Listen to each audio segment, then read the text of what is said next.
Hey everybody, welcome back to our channel. In this guide, I'll be showing you the procedure on how can you recover password on Pinterest.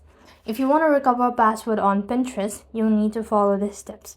So first thing first, open the Pinterest app on your device, and this is how the interface is going to look. So you simply want to make sure to log out of your account if you're already logged in. Then you want to type in the email address associated with your Pinterest account, right? And also make sure that you have an access of these email address. And then for the password, simply click on forgot password underneath. When you do this, you could see that password reset email sent. So this is the email address that is going to send. So click the OK button.